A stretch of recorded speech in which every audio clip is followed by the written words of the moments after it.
All right.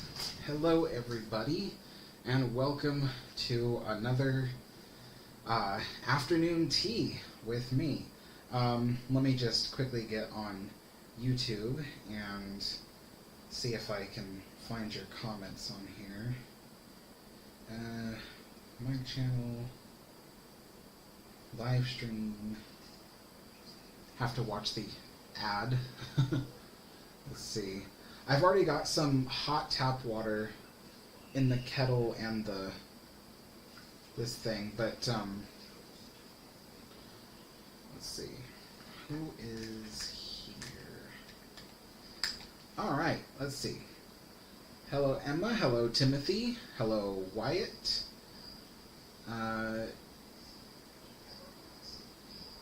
Wyatt says, I'll have Mr. Carson bring tea. Yeah, I get the reference. I love that show. I love that show so much. Thomas Brooks says, hello. Hello, Thomas. Hello, Haley. Hello, Emma. I said Emma already. Hello, John. Alright, so normally I would have, like, the water already ready by this point, but, can I mute my... No, I'll just turn down my volume. Yeah, so normally I would have my water already ready, but I'm waiting for it to boil, and then I have to pre-warm these with half-boiling water because I am so nervous about shattering the china that I have to, like, make sure everything is properly hot. So you'll be seeing me pouring boiling water into some of these vessels here. Oh my gosh. So I hope everyone's doing good. I'm doing good. I was doing research today for my next video about the MS Johann von Oldenbarnevelt. Yeah. So, otherwise known as the TSMS Laconia.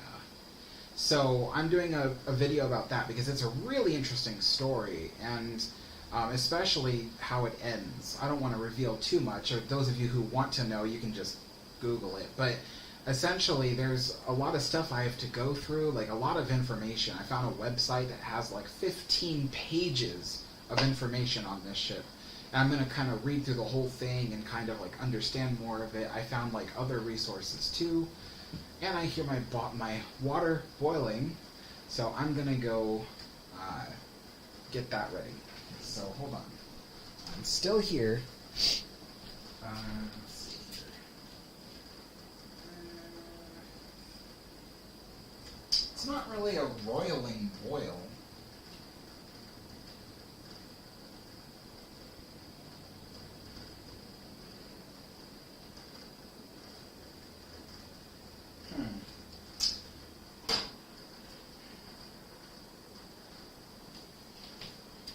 Well, I mean, it's like right on the cusp of boiling, so I'll just give it another second or two.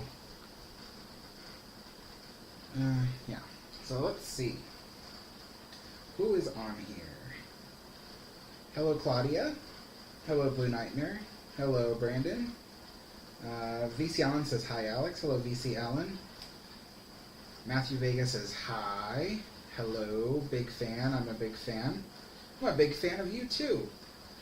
Hi Alex, I'm so excited for today's live stream. I am too. I'm still waiting for that water to boil. I love having something to look forward to after school. Yeah.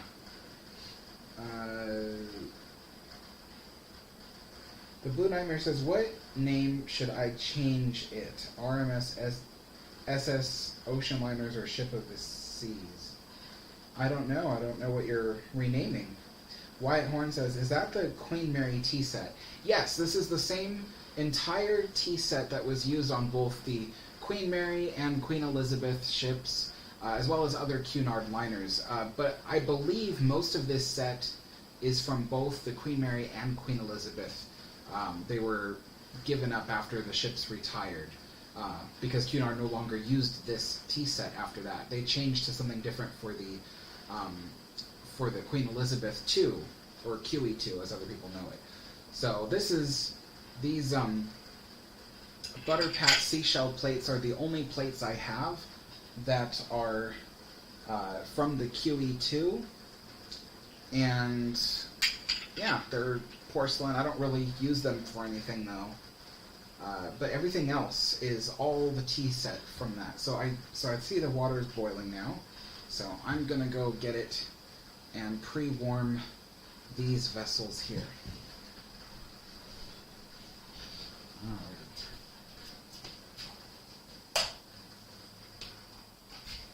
This is a nice roiling boil. So I have here a extra cup for holding hot water. So the teapot first is filled with hot tap water, but it will need to be half emptied, so I could put half boiling water in there. That's fine. And then the teacup, half emptied as well. And then I'm going to walk on over with the boiling water, because I'm pre-warming right now. So here's the boiling water.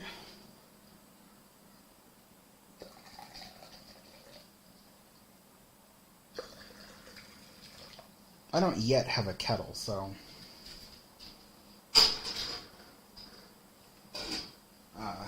I'd like to get one, but since I moved in here, money's been pretty tight, so I'm just letting that kind of pre-warm a little bit before I actually add the full boiling water. The teacup can go back there. And then when this is nice and piping hot, I can already feel it's really hot, then I will empty this out, or the teapot that is. I will empty the teapot out when it's hot enough, and then I will fill it to the brim with, well, almost to the brim with boiling water. And then I'll sit back down so you guys can see my pretty face. So let's see. It's a really cold day here. That's why I'm being extra careful. I can't even begin to describe it. It is so cold here today. Alright, I am satisfied with how hot that has become. So, the teapot gets all its hot water poured out. Quickly bring over the boiling water before the teapot gets too cool.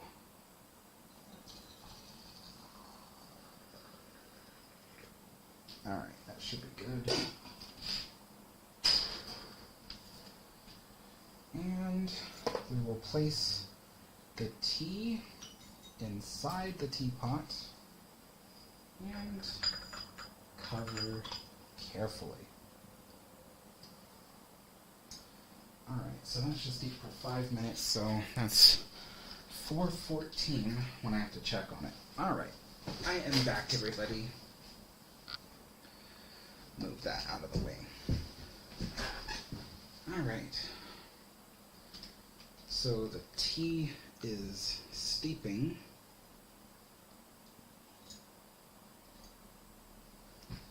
Alright, let's see who is in the chat. Let's see. The 101st Dalmatian says, "Hello Alex, love your work, enjoying tea time as it's about when I'm settling down for supper." That's good, yeah. It's nice to do these little tea times with everybody. Let's see. Thomas Brooks says, "What do you think about the 5 lifeboats being destroyed?" I'm still waiting on information if they were destroyed yet today, because they were supposed to be destroyed today. And I'm still waiting on information to hear if they were. It's very upsetting. It's really, really upsetting, because even if you were to give them away for free, that's still a lot better than destroying them. You know, I know that they are extremely rotten. They're not made of wood. A lot of people, I've seen some comments in my videos, "Oh, they're made of wood. What do you expect?" They're not made of wood. They're made of steel plates that are riveted. So that's why they've lasted this long. But nevertheless, they are extremely rotten towards the keel area of each of the lifeboats. But they're, again, when they're gone forever. So even if someone is interested in purchasing or even getting for free a, completely rotten lifeboat from the Queen Mary, original Queen Elizabeth, or Sylvania, because that's the 3 different types of lifeboats that the Queen Mary had on her when they were removing them the other day. Queen Mary, Queen Elizabeth, Sylvania. I still felt that if you gave them away for free, that's better than destroying them. So it's very upsetting to hear that they were thinking about destroying them. And then the other lifeboats, I believe there are 17 of them are original Queen Mary lifeboats, 2 of which will stay on the ship. The small ones towards the front of the superstructure will stay on the ship to be restored. But the other 15, which were taken down by today, should be, actually, they were supposed to be taken down yesterday, so they should be on the ground today. Yeah, they should be, they're going to, so the city is going to be releasing information to allow the public to know how they can get their hands on one of those 15 Queen Mary lifeboats. So if you are a person who is interested, if you're a collector, if you are a nonprofit, if you are a museum, anywhere in the world, and you are interested in acquiring one of the original Queen Mary lifeboats that was sitting on the ship up until a few days ago, there will be information in the next coming days. I'm being careful how much I say because some of it's not public information yet, but in the coming days there will be information released on how people can get their hands on these lifeboats. And I highly suggest anybody who has the ability to do so, because once they're gone forever. So, yeah, it's, hopefully we won't lose any more, but honestly, time will tell. So we'll just have to see what is happening with the lifeboats, because at the moment, there's really no word. We have some people from QMI who went down to Long Beach, or maybe one person actually, who went down to Long Beach, I think yesterday, maybe today, who might be checking in on things to see what's going on, because the city doesn't necessarily tell us everything. We try to keep in touch with the city, and that we have our contacts with the city, but they don't always get back to us in a very quick manner. So sometimes we just have to go get the information ourselves. So, so we have someone that I think went down there either yesterday or today, and they might have new information to relay to us. So we'll see, but I'll keep everyone posted as soon as the information is public and it's available for me to disclose. I can disclose it. So.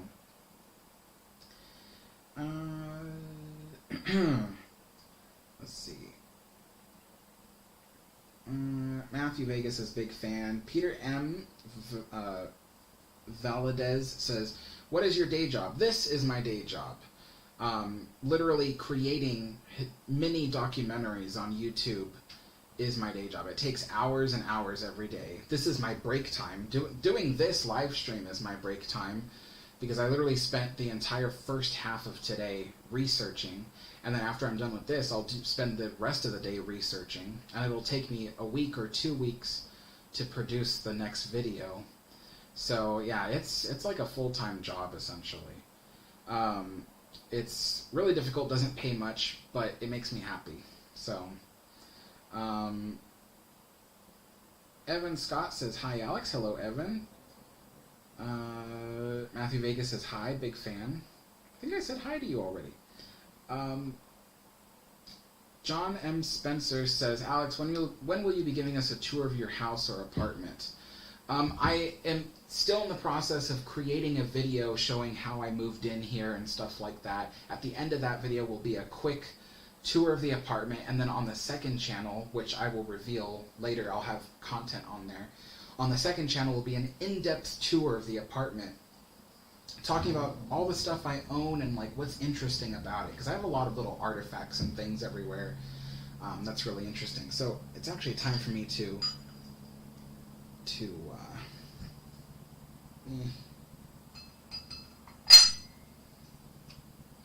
trying to be really careful here.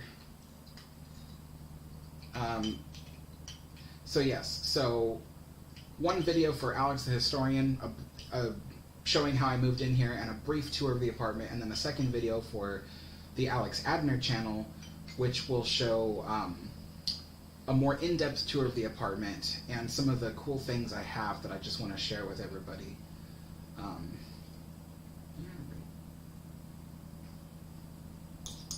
There we go. So that can go there. I can dump this out.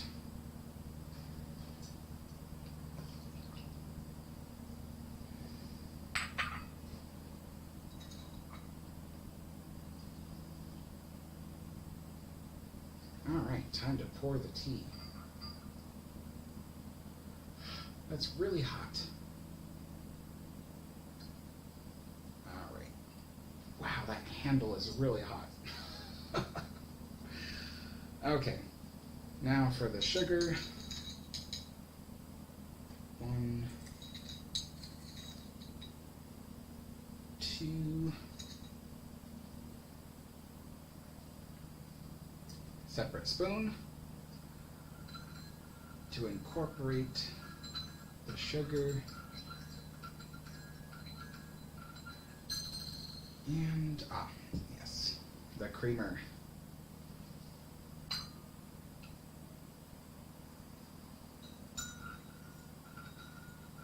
Perfect. Alrighty. The tea is made, folks. Oh gosh. Okay. So, Claudia says, Alex, my grandpa traveled on the RMS Queen Mary, and I stayed in the room that he stayed on, and I'm drawing an alternate version of RMS Queen Mary as if it was still sailing right now. That's really cool. That's really neat to be able to stay in the same room that your grandfather traveled in when he was sailing across the ocean on the ship. That's so cool. You know, it's... yeah, that is so neat.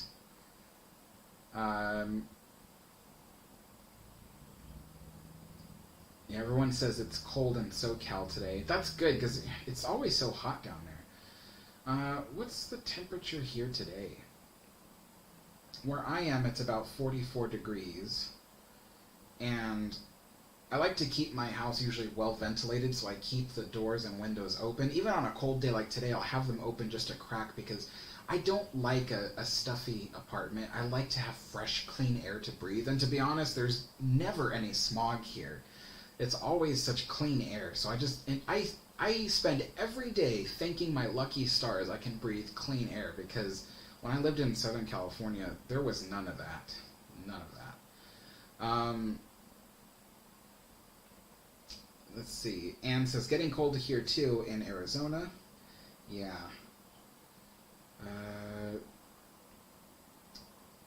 Jason says, hi Alex. Hello, Jason. Claudia says, are the lifeboats going to be replaced with new ones? Currently, there are no plans to replicate or replace the lifeboats. They are being taken down because, well, first of all, they are in danger of collapsing onto the deck, but the other reason is because their weight is risking structural damage to the sun deck and promenade deck. It's a risk. It's not necessarily guaranteed at this point, but it is a risk. And so that's why they're being taken off. But there is no money in the budget right now to build replicas. The city is not interested in that. You have to understand, this is a city project. This isn't necessarily like, if QMI, QMI Restore the Queen, the nonprofit that I'm volunteering with, if QMI was doing this, we would try to create a budget so we could fix what needs to be fixed, strengthen what needs to be strengthened, put up lightweight replica lifeboats. That's what we would do. But this is a city project. They want to do just the bare minimum, essentially, just the meat and bones of what needs to be done so they can get the ship reopened. So that's why there is currently no plan to put replica lifeboats up there. And again, before those can be done, strengthening of the davits must be done, because at the base of the davits where they connect to the promenade deck, they are severely corroded, and that can be risky in the future if they put weight back up there. So they got to strengthen that. Not a big deal, just it takes money, and currently there's no money in the budget for that. So, but hopefully maybe one day, who knows, maybe QMI will be asked to help raise funds for, you know, putting replica lifeboats back up there. That would be really cool. Let's see. Tim Wolfer says, the only time I've seen cucumber sandwiches is at afternoon tea. Holland America used to do a fantastic tea on Sundays. I hope they have it next time I cruise. Nice. Yes, I have cucumber sandwiches right here. I like these more than the egg sandwiches. I did egg sandwiches last time, and they were really good, but I still love these, so I'm so excited to eat them again. Evan Scott says, does your sister like the Queen Mary like you do? I mean, she appreciates the look of the ship. You know, anybody who likes architecture and stuff could probably appreciate the Queen Mary, but she's not obsessed like I am. She doesn't know anything about the ship in terms of its history or whatnot, but she does like the ship a lot. And I remember way back when she wanted to host her wedding reception on the Queen Mary, but that never happened. The ship ended up closing because of the pandemic and then the subsequent, you know, issues after that. So let's see. Good evening, Harrison. Hello, Mike Marin. Harrison Goldfarb says, are you able to do this as your full-time job? Yeah, that's basically what I do. This is basically my full-time job. The only thing is that I'm not qualified to work for a professional company doing what I do. I mean, even as great as my videos might look to some people, you know, these bigger companies, they want experience. They want to see, like, what you got. And to be honest, I don't have that kind of experience. You know, I don't use the same programs that the professionals will use. I don't have the experience the professionals have. So I can't do it full time. And frankly, I'm not interested in video editing. My interest is researching and telling great stories about various historical things. So that's the funny thing is that I don't know of any jobs where I'm qualified that I could actually research history and tell it to people. YouTube is the only way I can do that. And that's what I'm most passionate about in life is you know, ocean liner history, railroad history, that kind of thing, and then telling it to people, you know. Yeah. The other thing, too, is I have schizophrenia, so I have to do things on my own pace, because sometimes my brain will just completely shut down if I'm in a stressing environment. And, of course, schizophrenics, when they have problems, they have major problems. So doing this thing on YouTube is really the best way that I can make money. The funny thing is, though, is that it didn't happen overnight, you know. I've been doing this channel since 2016, so what is that? For almost 6 years. It'll be 6 years this year that I've been working. And after 6 years, I only have 22,000 subscribers. That's still a lot, but most people who've been around for 6 years have like 1 million. So it has not been easy. It's been a really bumpy road. I've had to work very hard to get the following that I have already. So my next thing that I want to try to do to make money, because again, I make less money than I made working as a busboy at Disney, but again, I'm happier doing this. But the next thing I want to try to do is, I'm actually really good at building models and art and stuff like that. So now that I'm here in this new apartment, I want to make stuff that I can see if I can sell, like stuff themed to like ocean liners and stuff, you know. So I'm gonna see how well I can do things, and see if I can actually like build stuff for you guys that I can sell. And then even cheap stuff too. Like, I like reading, and I'm always looking for bookmarks. So I'm like, why don't I like paint a picture that I can print onto bookmarks and like sell it for like a couple cents, you know, and just like print like hundreds of them, you know. So I don't know. I'm gonna see what I can do now that I have my own place. So, oh, I forgot to take the spoon out of the tea. Shame on me.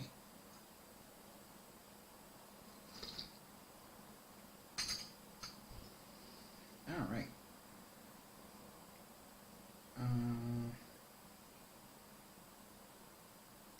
Evan Scott says, be cool if they had fake boilers. Oh, like the Queen Mary if she had... I think so too. Honestly, I mean, it would be cool if they rebuilt all the boiler rooms and the turbo generator rooms and the one missing engine room that they have. But that's like a pipe dream. That'll pretty much never happen because no one has the money for it. So I think it would be really cool if they built at least one boiler for the forward boiler room, because that has a double-ended Scotch boiler.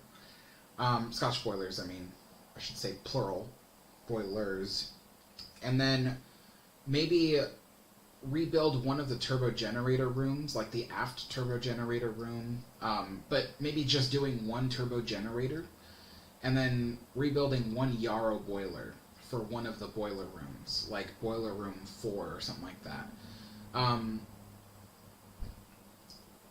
And they would be built out of, like, you know, steel and fiberglass, you know, so they would be essentially the same shape and look, but not functional. And I think that would be a great way to show people what the boilers look like. It's cheaper than rebuilding the rooms entirely, because that's just so expensive for something that people are only gonna appreciate for like 2 minutes, you know, when they walk through the room.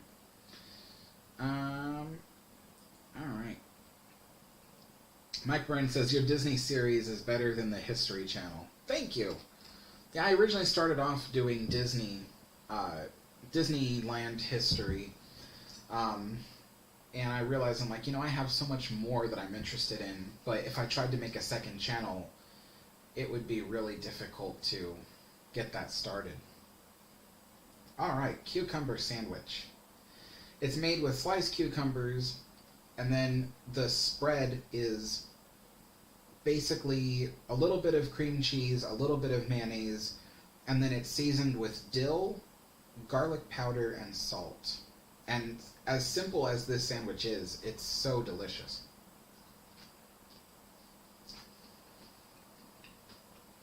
Oh my gosh, yeah.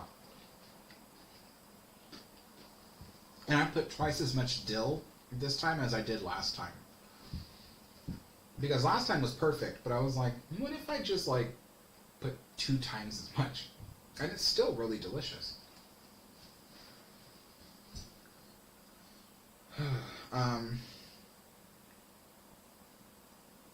Claudia says, Alex, continue to do what you love and don't worry about the professionals and your stress issues, because you are fun, charming, and very, very entertaining. Oh, thank you. Yeah, you know, the way I see it is like, you know, if people enjoy what I do, then I'm going to keep doing it for them, you know?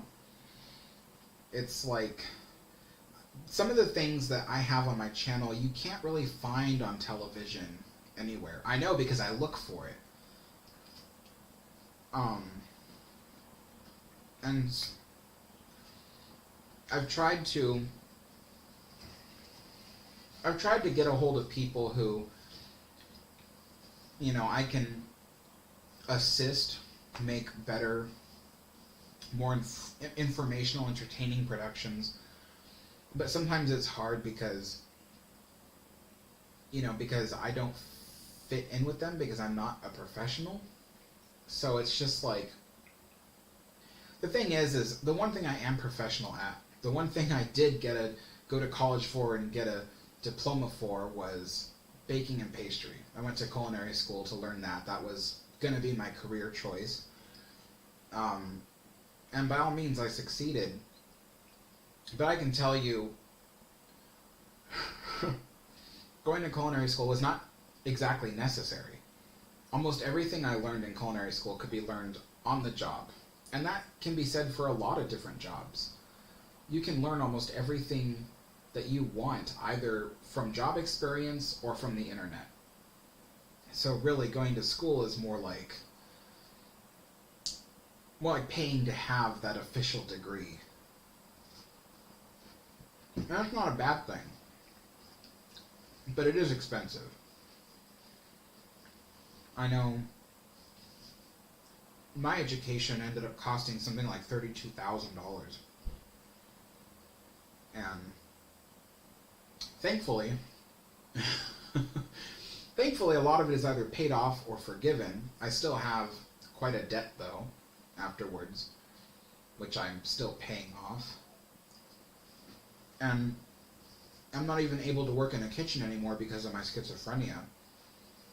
So it's like, in my head, I'm like, why did I spend that much money going to culinary school just to have to do a career change anyway? So I was in a predicament where I was like, what am I going to do? And at that point, I had already had this channel for like 4 years. And I was like, this channel's popular enough. If I just devote more time to it, I can actually make money off of it. And I have. So Mario RPG says, if the Queen Mary reopens and has a more interactive 30s look, they should sell 78s and maybe even film cameras with a nice Art Deco look. Yeah, that'd be really cool. Oh yeah, that's you, Daniel. You always bullying me on my live streams. No, I'm just kidding. I'm just kidding, Daniel. No, I like having everybody here. Mike says, did you go to Le Cordon Bleu cooking school? No, I almost did. But at the time, you see, Le Cordon Bleu is really good if you're in France. They're really good there. In America, they're not as good. I learned that at the time, the Art Institute was good. And so I got my education in the Art Institute. After I got my diploma and left and everything, then the school really started to go under. And after that, they became, what's the word where, their accreditation was lost. So that's kind of funny. I was thankful I at least got my diploma while they were still accredited. But they eventually lost their accreditation. I think there's only one left. I think it's in Chicago. If there is one left. It might have also gone defunct. But they're all gone now, basically. So, but yeah, I used to attend the Art Institute. And I liked it there. I got along with all my chefs and my professors. Cooking school isn't like what people think it is. Like, a lot of people think you just go there every day and cook food. And while a major part of it is that, there is a huge chunk of culinary school that is all lecture classes. Learning the science of food, learning the history of food, and then learning regulations, restaurant management, nutrition science. I had a few classes devoted to nutrition science. So one of my professors was a dietary nutritionist, and we learned all about nutrition and stuff. So it's funny because at times I could tell people about diets they're on. Like Like, one of the worst diets you could be on is keto. And we learned all about it in culinary school. And people are like, how would you know all that about keto? It's like, believe it or not, they taught it in culinary school. So, things like that. It's funny, I still remember all the stuff about cooking, but don't really need all of it anymore, but, you know, we'll see. Nathan says, what's up, Alex the Historian? What's up, Nathan? Ryan Hines says, hey, Alex, how are you doing? I'm doing good. This is my little break from making or doing videos and research. I did a ton of research. Like, how long? Let's see. If I started this at 4, yeah, almost 5 hours of research today so far. And then after this, I'm going to do more research.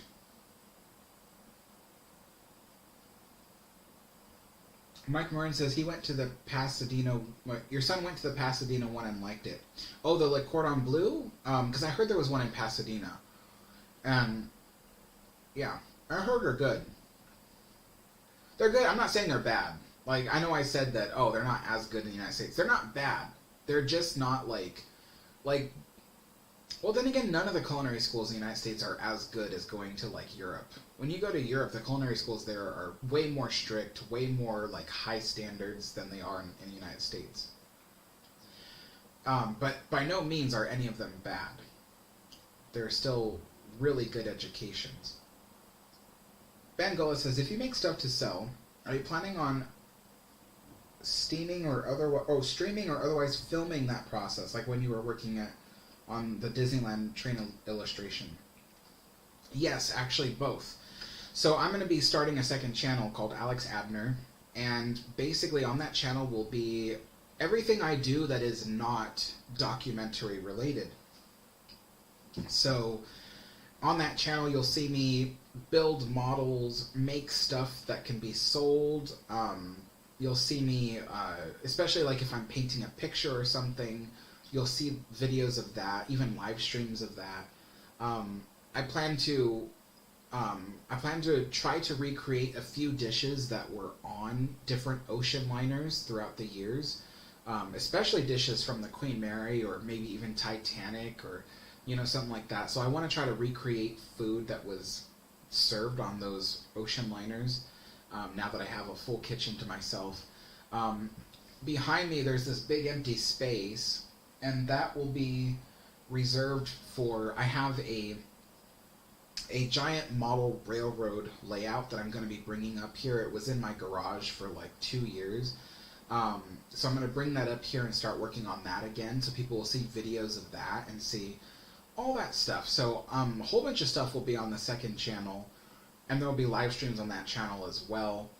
And it'll just be everything related to my interests and anything creative or imaginative with a tinge of history as kind of like a background flavor of it. Will be a tinge of history. Nothing too modern. So it'll still stick with the whole history theme, just like this tea live stream is served on a Cunard tea set, you know, with a little Cunard poster backdrop. So it just kind of harkens back to ocean liner tea service, and that's kind of the little theme to this live stream. So yeah, the second channel will have that.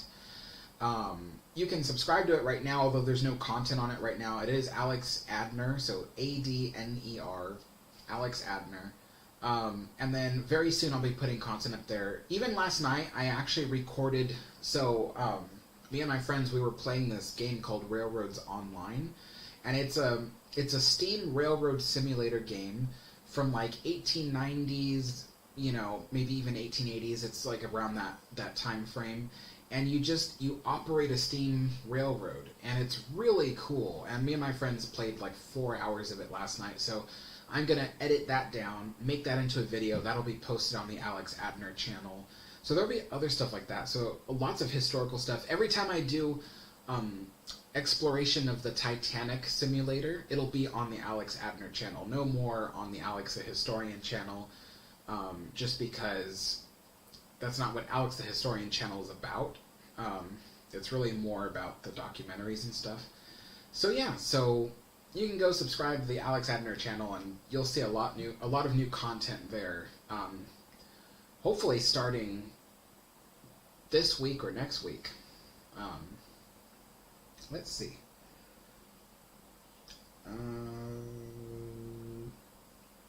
RMS Ship of the Seas says, which was White Star Line's first ship? Oh, I don't know. I can tell you which one was Cunard's first ship. The RMS Britannia was the Cunard's first ship, but I don't remember White Star Line's first ship.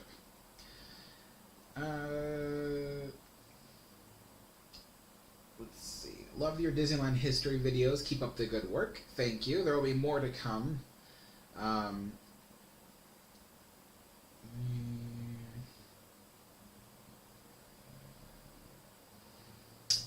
Claudia says RMS Ships of the Seas. It's the Elizabeth. So the Elizabeth was the first White Star Line ship. That's interesting. I wasn't aware that there was any British ship that was named after a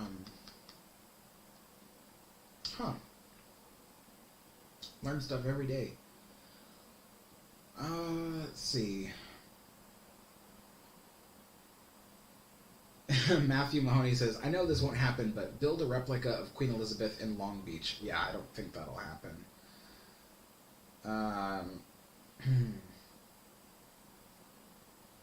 Claudia says, Alex, have you ever heard of SS Titan? Isn't that a fake ship made for a movie or a book or something?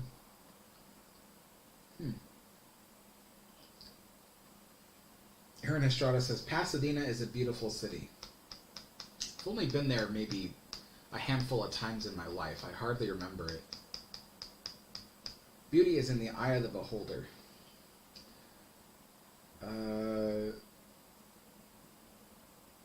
Aaron says, love the silhouette of Alex the Historian. Yeah, my silhouette back there on the wall. Really cool. I like that thing. Let's see here.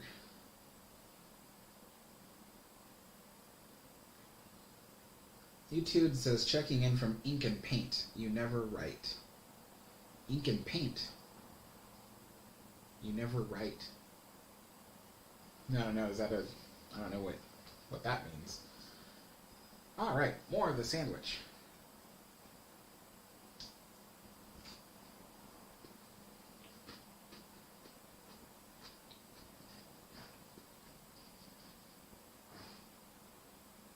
Claudia says the SS Titan is a proposed newest ocean liner. Really? I wonder what company proposed it. Mike Marin says, have you ever researched / read about Brunel's SS Great Britain? Great ship is very interesting. I have actually, yeah. In my research of various ocean liners and stuff, I learned a little bit about SS Great Britain.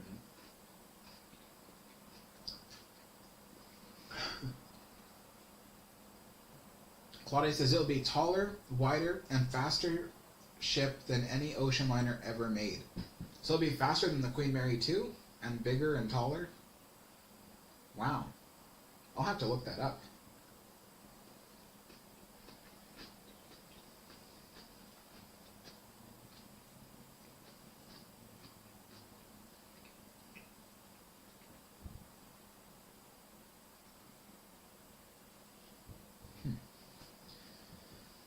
Oh, all right.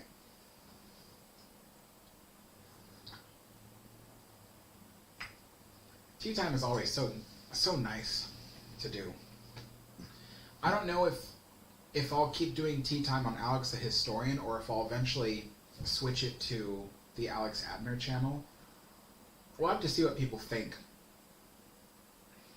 Because the Alex Adner channel is really meant to be more personal, so you should be able to interact with me more personally on that channel, whereas this one, Alex the Historian, is really just more of an entertainment channel.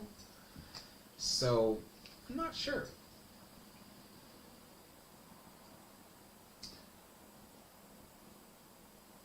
Ben Gola says, that looks like a silhouette from Disneyland. It is. Why don't I bring it down, since everybody's asking about it?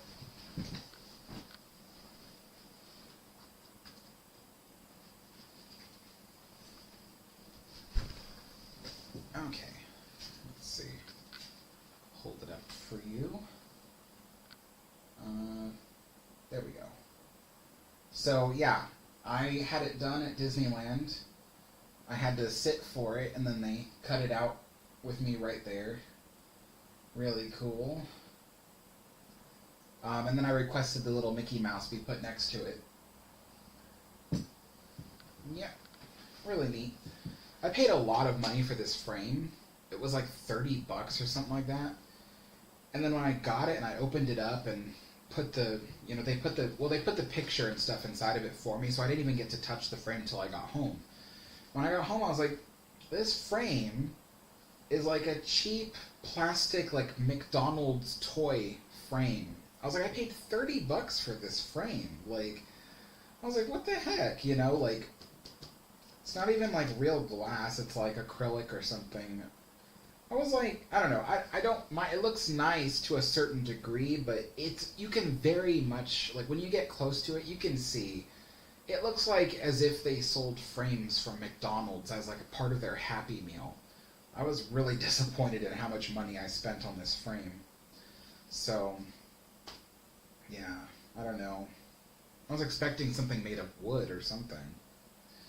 But yeah.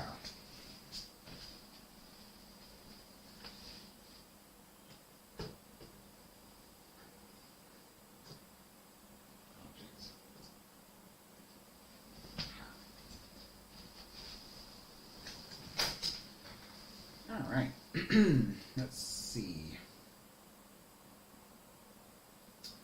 The 101st Dalmatian says, your Disneyland Railroad videos have been well received within a number of communities of steam rail fans. Have you considered covering other Disney railroads? I have, but I'm not really interested in other Disney railroads. The Disneyland Railroad is the only Disney railroad that I actually like. I think my least favorite one would either have to be Hong Kong Disneyland's Railroad, because it's not even steam, it's, I think as my friend called it, steam outline. It's like electric train that looks like steam. So that's my least favorite. But my second least favorite would be the Walt Disney World Railroad. It looks weird. It doesn't look like it was obviously never designed to look Victorian, but they forced it to look Victorian, so it just looks really weird. But the Alex the Historian channel will cover other histories of other railroads outside of Disney. So there's one here in Oregon that I want to cover, and my friend has all the information on it, so he's going to help me learn more about it. But I was moving into this place, so I had to pause production on like all history videos until I moved in here. Now I'm working on an ocean liner video, but after that I want to try to work on that railroad video. Part of what dictates what I make next is based on the reception of a previous video. So, like for instance, what was that video I made that I was like, oh, everyone's going to love this? Oh, Turbinia. The Turbinia video, which is one of my favorite ones that I've made, I thought that was going to be super popular. So after I made the Turbinia video, I was going to make a less popular story. I was going to choose something that was less popular and put that out there because it might get less views. So I try to do like something that would be super popular and get everyone's attention, and then in between that I'll put something that is less popular but I still want to cover, just so that way it balances out. Problem is that sometimes the videos that I think are going to become like viral just don't. The Turbinia one was just that. I thought the Turbinia one would get like 60,000 views, and it didn't. It got like, I think right now it has maybe 5. And that's after being published for a couple of months already. So, so from there, I had to change plans. I had to literally switch gears and do something that I know would be popular. And so that's the trouble, is like people will recommend me to do something. They're like, hey, Alex, make a video on this. And it's like, we'll see how the next video goes. If the next video that comes out is not very popular, then I have to do something else, something I know will get more views. So it's really difficult to do this on YouTube, because some stuff you know it's going to turn out to be good, but it's got to catch the imagination of the viewer, or else no one will watch it, even if it's good. So I'll tell you what, though, I was super surprised by the Princess Louise video. I thought that was going to get maybe 2,000 views and no one would watch it, but it was a story I felt I should tell. And it ended up getting like, what does it have, like almost 70,000 views now? And I'm like, wow, I did not expect that. Did not expect that.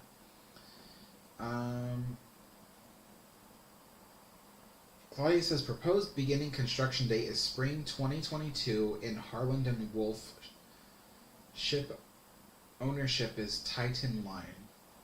Harland and Wolff is defunct. I mean, they build, well, wait, I think they are still around, but they build like little tiny boats. They don't build like big ships anymore because they don't have the space for it. Are you sure that's a real thing? Because some people like will make up stuff because it's fun, and I can't help but wonder if this Titan thing is made up. Can anyone in the chat, anyone else, like confirm or deny this SS Titan being designed by Harland and Wolff? Because I've never heard of it. I would go on the internet and look it up, but I'm only got my phone in front of me and my computer is way over there. Henry Hall fan says, on your second channel, will you show us your records? Yeah, I mean, I don't have much. I have like just like 5 records. I could show them to you now if you wanted to see them. Let me know if you guys want to see my records. I don't have much. It's really just not even, it's a pitiful collection. I want to get more though. I just don't have the money.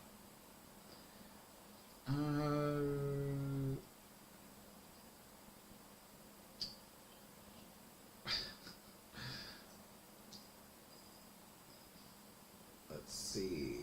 Haley says awesome picture. Oh yeah, the silhouette. Starboars says, Disneyland churros bother me as much as coleslaw bothers you, Alex. How do you feel about churros? Oh, the current Disneyland churros just suck. When I was a kid in the 1990s, they still made them from scratch. Each of the churro carts around the park, they made the churros from scratch. They had a batter, and they extruded the batter, and they put the batter in the deep fryer. They deep fried it, then they coated it in the sugar and stuff, and it was so good. So I still remember that's how good it was.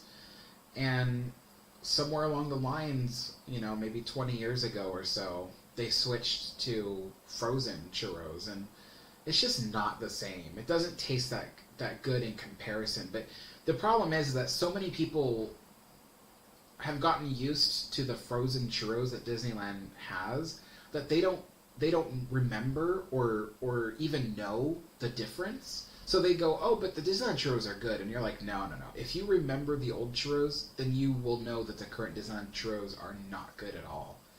So, and I've seen Disney try to do different flavors of churro. Like, I was really excited about one. There was an Oreo churro. It was like the churro was supposed to taste like an Oreo cookie, and then you have the little dipping sauce that is supposed to be like the cream filling. And I thought, that might be good, and I tried it, and I was like, that's not good at all. I didn't like it. So I was like, yeah. Let's see.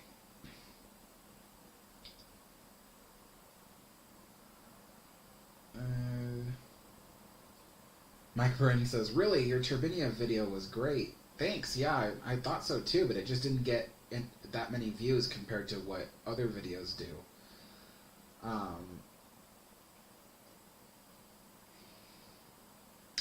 Haunted Mansion says, I like the mini stretching room portrait you have there. Do you know where you got it from? Yeah, it was at the Disney Gallery on Main Street at Disneyland. They had all four of them, all four portraits. I wanted to collect all four, but each of those was like $35, $36. And I could only afford one. And I thought I might come back and get another one, but I never ended up having the money to come back and get the others. So I only have that one. To be honest, I kind of wish I didn't get that one. My favorite one is the one with the old woman sitting on the gravestone, with the hatchet that's going through the head. And I wanted that one. I should have bought that one first, but I thought, oh, I'll just come back and get more, and then I never did, and I don't even think they sell them anymore. But even if they do, I can't get them. So, Aaron says yes, records. RMS Ships of the Sea says, what happened to the SS? I think you mean SS Nomadic. It's still around. It's at it's right outside the Titanic Museum in Belfast, Ireland, and it's right in the spot where Harlan and Wolff used to be. That's why I say I don't think Harlan and Wolff is still around anymore, because that whole area where the Harlan and Wolff shipyards were is a giant museum now. So I don't. That's weird. Aaron says, are they 33s, 45s, or 78s? They are all 78s. According to Google, it stated, it is hoped that Titan would be designed and constructed by Harlan and Wolff. MS says, the wreck of the Titan or futility, it is fictional. Check it out. I thought it would be fictional. Oh no, Claudia says, look at Project Titan. I'm so confused. Some people say it's fake, some people say it's real. Haunted Mansion says, I believe the old lady on the tombstone is Constance, the current bride in the attic. Yes, if you watch my Haunted Mansion video, I mentioned that it's Constance. RMS Ships of the Seas says, I would like to board a steam riverboat. They still have some on the Mississippi River, especially like the Natchez. That's a real steam riverboat. There's also at the Disney parks. The Disney parks have real steam riverboats. So Disneyland's, Mark Twain riverboat. The Liberty Bell in Walt Disney World. And then what's the other one?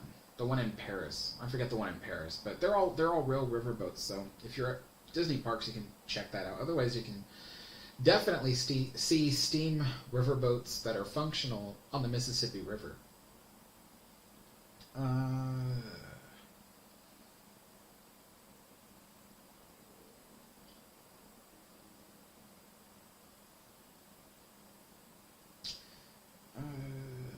Matthew says Harlan and Wolff is still in business. Okay, but they only make like small ferry boats and stuff, right? Because I feel like they don't make big ships anymore. Unless I'm wrong. Henry Hallfan says, Alex, the ones you have are 33s, although the audio has come from 78s. Wait, I'm really confused, because when I want to play the records, I have to switch to 78. I thought the 33s are the fast ones. Wait, I have no idea. I don't know anything about records. Let me just get them real quick so you guys can see. Uh-oh. What just happened? Retry. Oh, okay, that was weird. The chat suddenly disappeared. Let me get the records.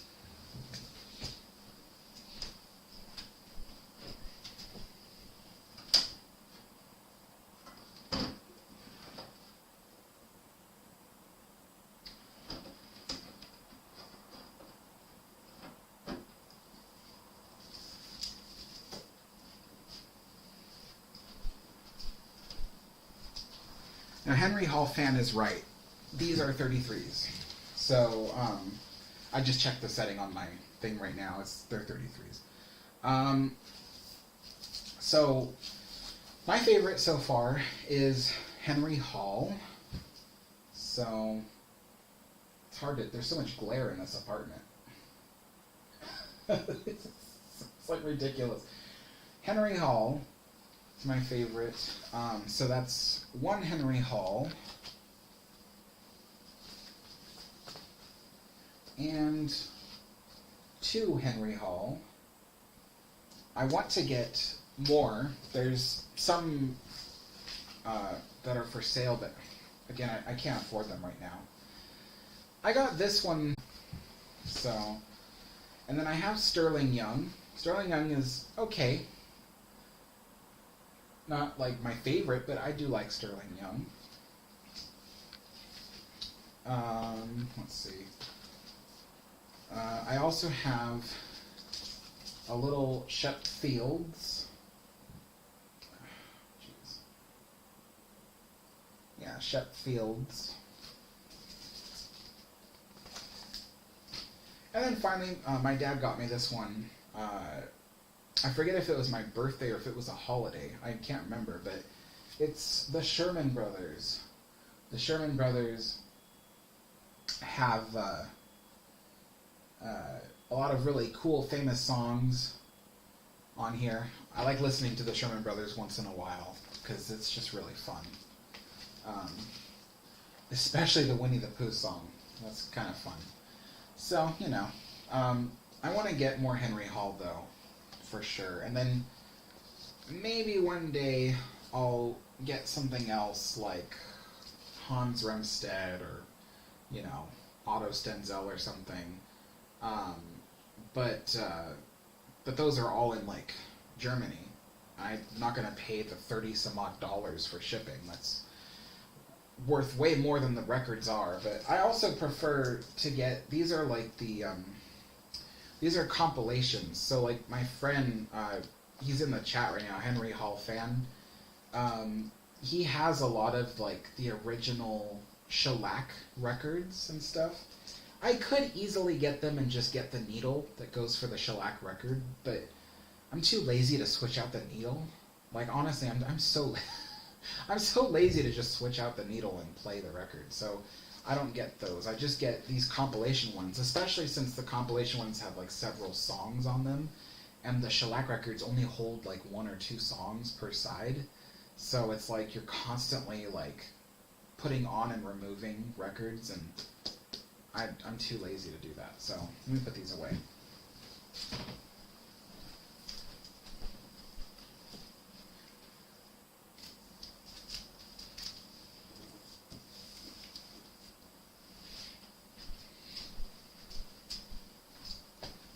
All right, I gotta catch up on this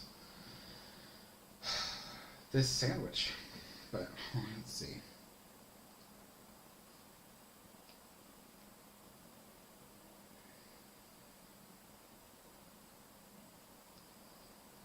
Yeah, it is a really neat Sherman Brothers record. I really like it.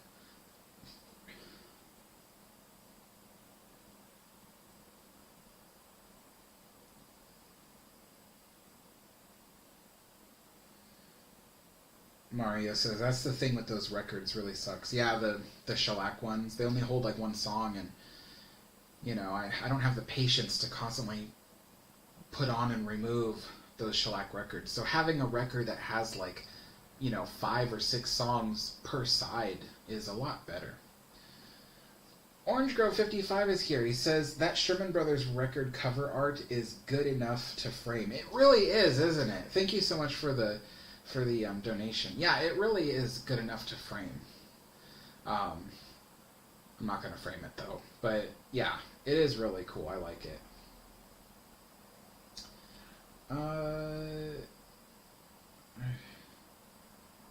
Mario says it's not that hard of a switch.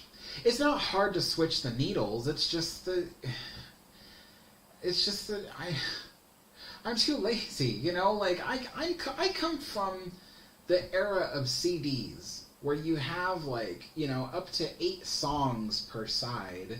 You know, maybe even 12 songs per side or something like that. Yeah, 12 songs. I've seen CDs with 12 songs. You know, and I just don't like switching stuff out constantly.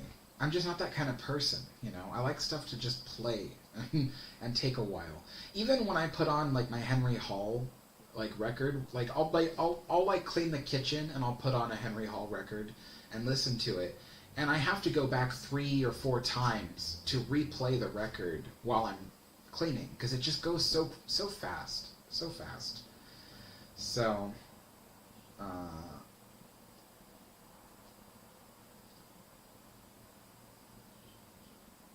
Aaron says you need a phonograph and some 78s just for decoration at least. I don't have the room for a full on like a full on old fashioned phonograph. I have a record player, which is technically that's a phonograph. But yeah, old fashioned phonograph. I don't have the space for it. Too much. Let's see. Hello, Lori.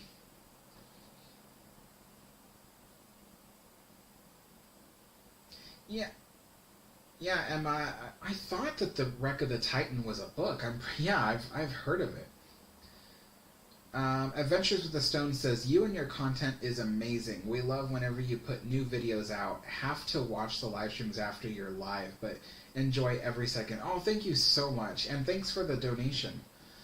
Yeah, I love doing these live streams. I think this is kind of cool because I get to like actually talk with everybody, and doing the live streams on my computer is cool too because I can show you things like from aerial views and stuff like that above Disneyland and stuff. But at times I run out of things to talk about, and it does get kind of boring. But I feel like the tea time ones, they feel really quite special,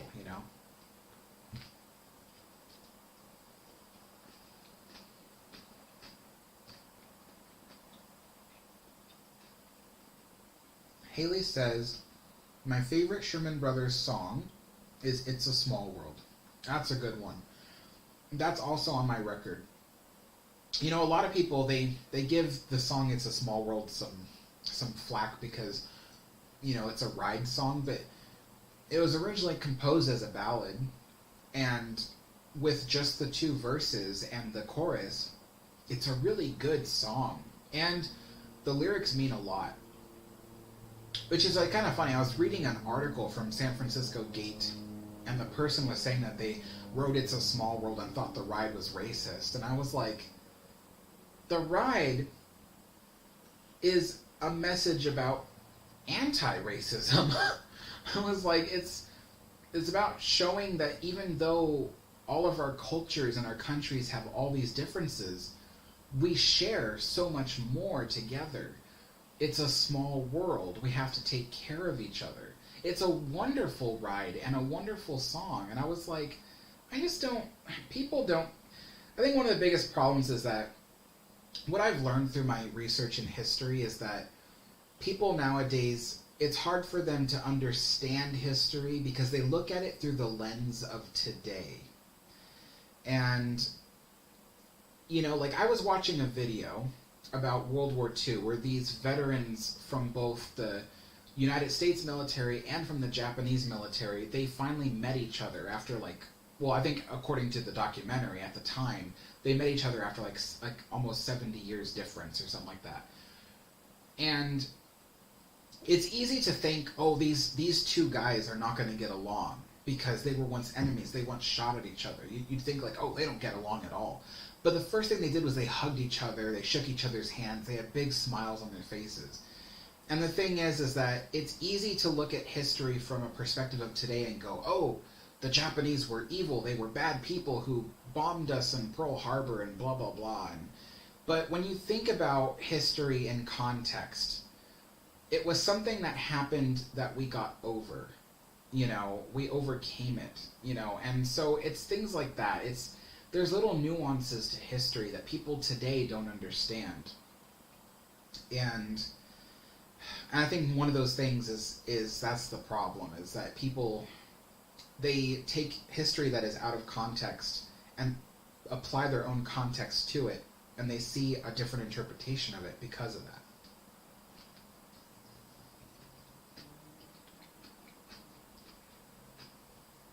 All right, Mike, see you later. Have a good dinner. Lori Jean says monorails are now closed. Yeah, I heard because they're doing the construction in downtown Disney, right? So they closed them so that way they could do the construction. Um,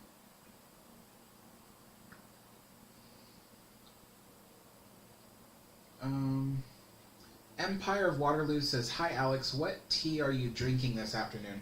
It's still the English breakfast tea. At the moment, I don't have the money to buy other teas and stuff, so um, I'm on a very tight budget, like unbelievably tight budget this month because this was the month I moved in. So I budgeted out everything very carefully, and so I only had the money this month to get one type of tea. But I think next month I'll try to buy two different kinds. I'll try to buy Earl Grey, and then somebody else suggested another type of tea. I forget. There's another English tea, for sure. Oh, but you know what I do have? And I'll probably do a live stream eventually of it for tea time, and it may not be served on the China, but only because the China doesn't work with that tea. But I do make a type of chai tea. Like, literally, like, cook it from scratch on the stove. I make that once in a while. I don't always have it because it's really rich and it's very sugary. I know you don't have to put so much sugar in chai tea, but the way I like to have it has a lot of sugar, and so therefore I only have it as like a treat because it's too sugary to have all the time. But I do make a really good chai tea. I'll have to remember what it's basically a. It's not a masala chai. It's a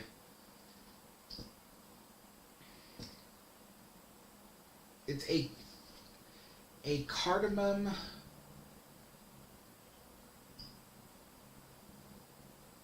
I can't remember.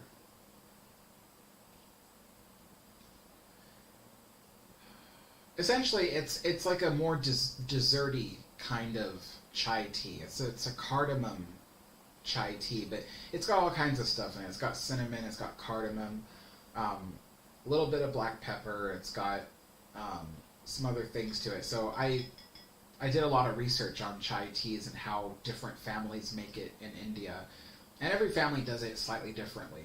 So I was like, okay, that gave me license to kind of use the same ingredients but in different quantities. And so that's what I do, and it's really good. And I recently bought fresh ginger. There we go, ginger cardamom. It's a ginger cardamom tea. So I just recently bought some fresh ginger root, so that way I can make it. So so I will do that eventually, so you guys can see it.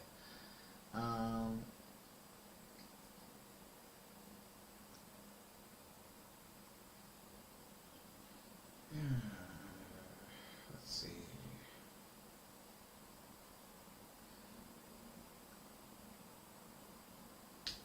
RMS Ships of the Sea says the ship... Is that person still... You know what? We are going to...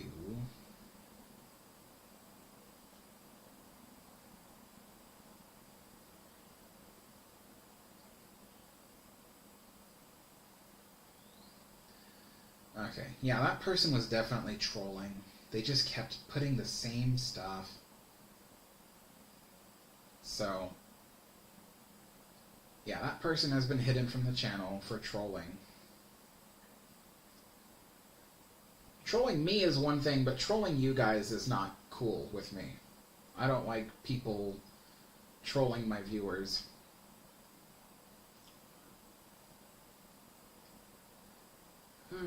Let's see.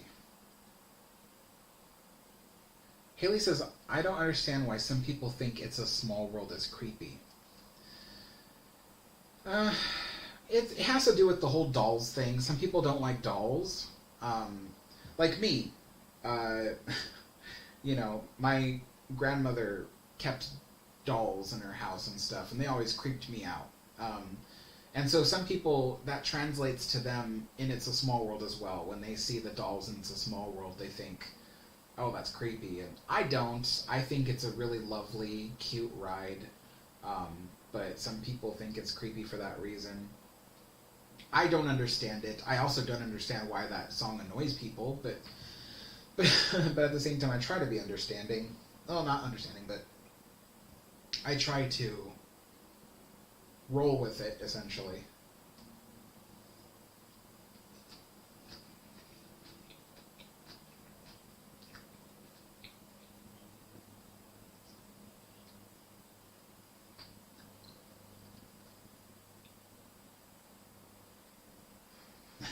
You're welcome, Aaron and Emma.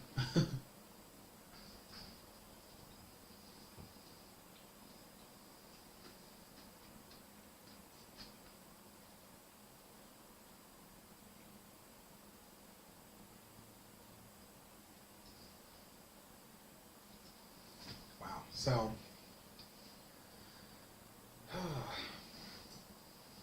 so much work to be done. There's a lot of videos I have to make.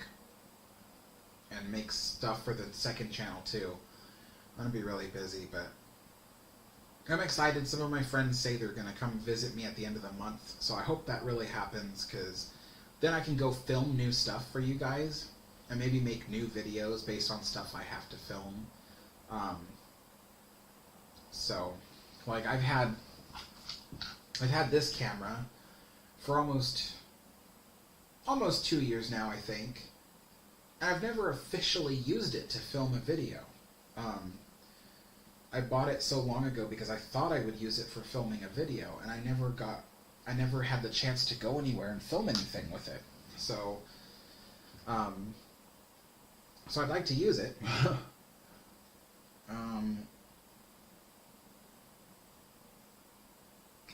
Aaron says, so how was the weather today? Is it snowy where you are at? No, it's rainy.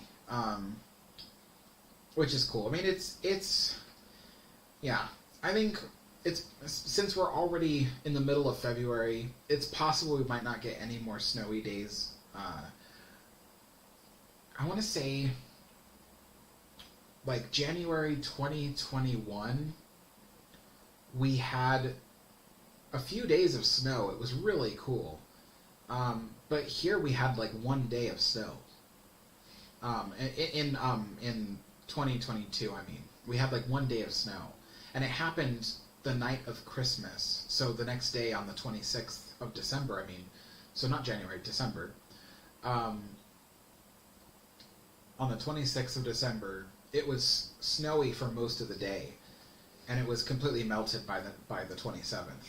So that was really disappointing. I was really hoping to see snow for longer.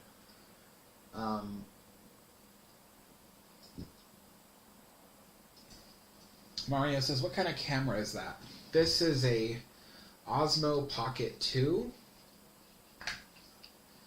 So, it's a little handheld gimbal camera. It films in 4K, which is why I bought it, because I try to make my history videos in 4K. Because that's where the future is, you know, everyone's getting those giant high definition TVs. So, I want the videos to look nice a couple years from now, you know. So yeah, it's an Osmo Pocket 2. A lot of my Disneyland footage, which is still on my videos, was filmed on the Osmo Pocket 1, the original, and I still have the first one. It's pretty beat up after being used for like 2 years in the park, but it still works perfectly fine. But the Osmo Pocket 2 is a little bit better. And so, yeah. Emma says, you and Historic Travels are my favorite YouTubers. Oh, thanks. I'd like to hang out with Historic Travels sometime. I'm sure, like, we could have some really cool conversations. I don't know his first name, though. I'm sure a lot of his followers know his first name, but I don't know him that well currently, so I don't know. But yeah, if any of you guys could tell me his first name, that'd be really cool, because then I don't have to be so embarrassed when I first meet him. I'm going to pour more tea. Let's see. It's still warm.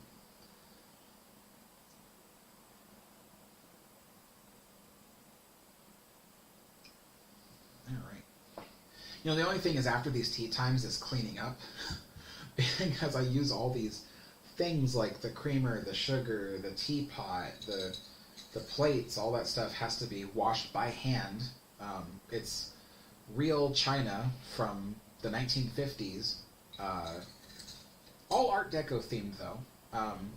Yeah, real china from the 1950s, and it can't be put through the dishwasher. It has to be all washed by hand. Well, most china has to be washed by hand. So it's like, it's kind of an ordeal to wash up after doing these live streams. What is that?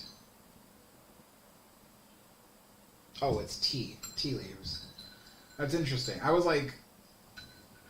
was stirring the tea, and I'm like, there's little flecks in here. What the heck is that? And it's tea leaves.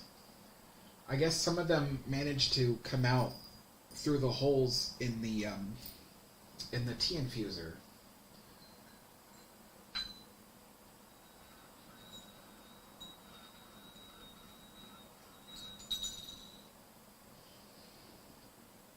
It is kind of cool though, but so I have this second teacup, and I would love to invite someone over to have tea with me for these live streams. But the second teacup, when I purchased it, it arrived with a crack right here. And it's hard to see. Even if I brought it up to the camera, you wouldn't be able to see it. But it's a little hairline crack that goes about halfway down. And it would just leak tea if we tried to use it. And so it's really unfortunate. But of course, I'm still keeping the teacup because it's still, you know, it's still an antique, essentially. And yeah, I would get it repaired, but I have this thing where I believe that if there's damage to a historical item, that damage is part of its history.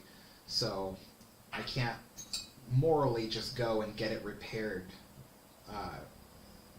I feel like it has to remain the way it is. So I'm still looking out for a second teacup from Cunard. You know, this whole collection, I didn't buy it all in one day. It took months. It took months of just waiting and waiting and waiting to see if someone, you know, puts any of this stuff up for sale. And even for like the past month, I've been waiting to see if anybody has been putting up any of these teacups for sale. Not a single one is being up for sale right now. So I can't help but think that the teacups are hard to find. The saucers, though, the saucers for the teacups, those are pretty common. I can get one for $10. Like right now, if you guys are interested in owning a saucer from the Queen Mary or Queen Elizabeth, you can probably go on eBay right now and get one for $10. I'm not even kidding. There's a lot of saucers, but the teacups are really, really rare. So, let's see. The Empire Waterloo says they had a lot of dishwashing to do on the Queen Mary. Oh, yeah, I bet. Oh my gosh. Aaron says, it'll be a habit. You'll learn caring and loving your vintage wares. It looks tasteful, and you're really doing it up in the vintage china. Yeah, you know, I thought that too. Like, I could have easily done this tea time by just, like, taking a tea infuser and putting it in one of my coffee mugs. And I was like, no. I'm like, this has to be done right. And because this is a historic channel, it's all about history, we've got to recreate a little bit of history here. So that's why I'm using the tea set. And I'm being really careful with it too, because I want it to last. I want it to last even after I'm gone. So I'm being really careful with it, so that way someone else can own it. You know, I have this second teapot here, which I can't use. It'd be nice if I could, if I had like a guest over, they could have their own teapot, but when I bought it, it already had little hairline cracks in it from when someone put hot water without warming it up first. So it doesn't hold it doesn't hold liquid as well as it used to. So it's not really useful. Maybe one day I will sell this teapot on eBay or something. For now, I'll keep it. So, let's see. Yeah, I like Part-Time Explorer. That's Tom Linsky. Yeah, his videos are really cool.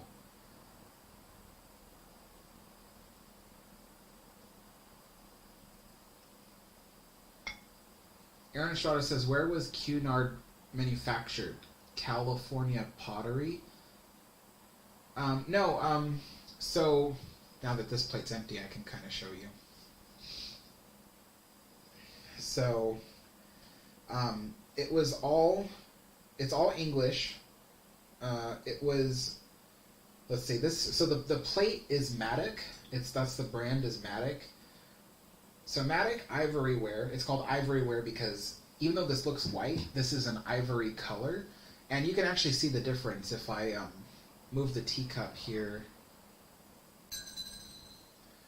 You can see there's a difference in the white. It's a very slight difference. So the bigger plate is ivory colored. So yeah, this is Matic Ivoryware. It was made in England, in Liverpool, in 1967. So this was probably one of the last plates that was ever produced for the Queen Mary and the Queen Elizabeth. Because 1967 is when the Queen Mary was retired, so these companies that produced this stuff would have known that Cunard would no longer be ordering these. Because the next queen after the Queen Elizabeth, the next queen after Queen Mary and Queen Elizabeth would retire would be the QE2, Queen Elizabeth II, and they would have a whole different set of china. But if you really want to know, it's kind of cool. The QE2's original china was not that different from this. It was all still the cubist stuff, except instead of the orange and the gray lines and stuff, it was all white, and the rim of the teapots and stuff had like a gold rim. And so it's the same thing as these butter pat plates. They're all white with a gold rim. So that's what the QE2's original stuff looked like. But it was this same set just with gold, and then eventually they switched to something entirely different. But yeah. Kraken Teeth Gaming says, I'm glad the stream is still going. Sorry I'm late. That's okay. I'm probably going to end the stream soon because we're already an hour and a half in, but I'm still finishing this last Scottish shortbread. After I consume all of my Scottish shortbread and my Digestives tea biscuits, I'm just going to order more. I'm just going to get more because I really like these. Having them every, 2 or 3 days for tea is really nice.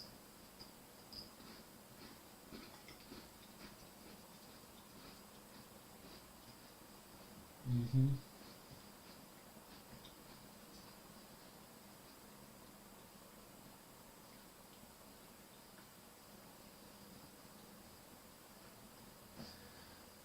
So, 31 viewers so far. That's really cool. So I'm planning to do this stream, I think, 3 times a week. So, what's today? Tuesday? Excuse me, some of that cookie went to the back of my throat.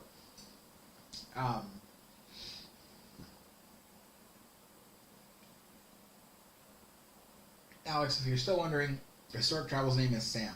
Okay.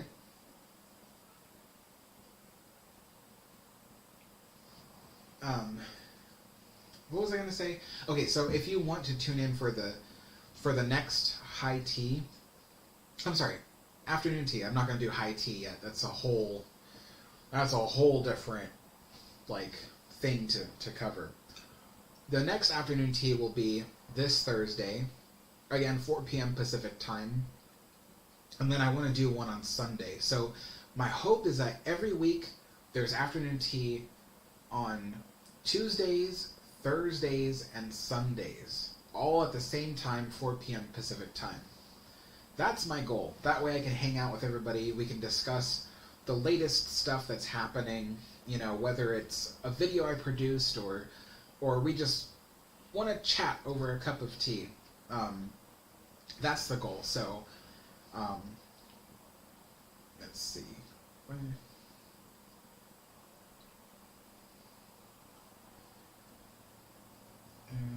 Aaron says he worked QSR at Disneyland. Any ships in Tomorrowland?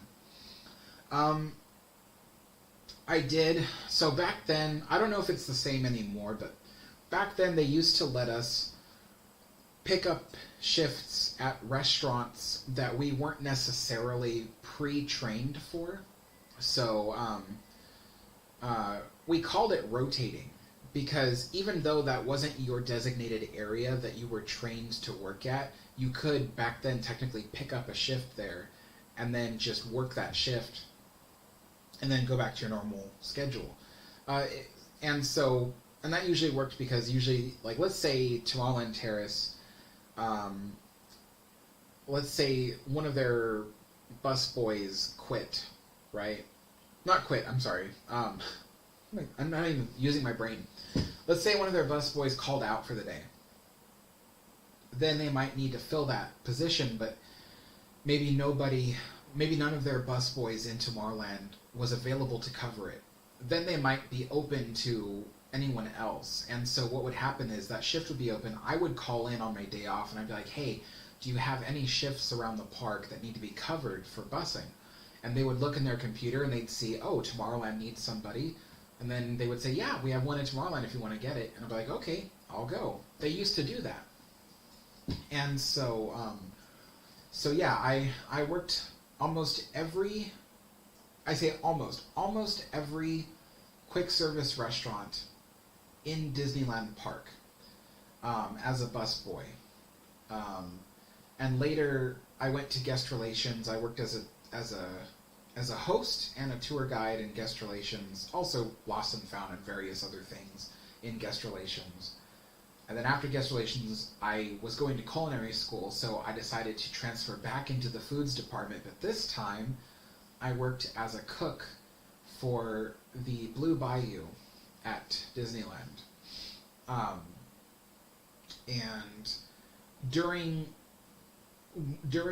that time, I was able to pick up a shift as a cook for Club 33 once, because Club 33 had just reopened after like a big refurbishment and stuff, and one of their cooks had called out, and they needed someone who had a culinary education. They didn't want someone who just, knows how to flip burgers. They want someone who actually knows how to cook and stuff. So I remember they came down to Blue Bayou and they asked the chef, they said, do you have anybody here who has a culinary education who can cook and, do this shift for the day? And I was the only person on that shift that day that could do it. And so my chef was like, yeah, Alex can do that. And I was like, what, really? And they're like, yeah. So they brought me up to Club 33 and I had that shift for that day, cooking food for Club 33 people. I still remember what I was making. I was making like fish and seafood. It was like a white fish of some kind. And then I was doing scallops as well. And they had like a brigade system, like an Escoffier brigade system in that kitchen. So it was designed so you cook one thing and you are part of the assembly of the plates of the thing. So it was pretty cool. Yeah, lots of memories.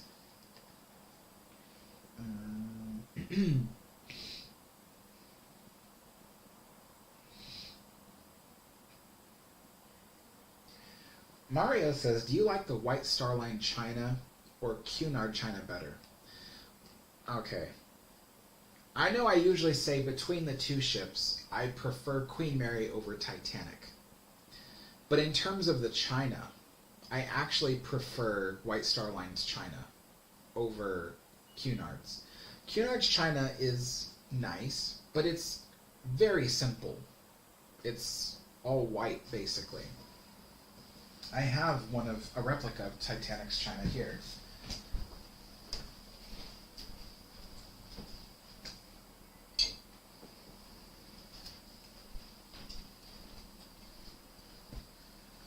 So, this is a replica White Star Line. Let's see. Trying to...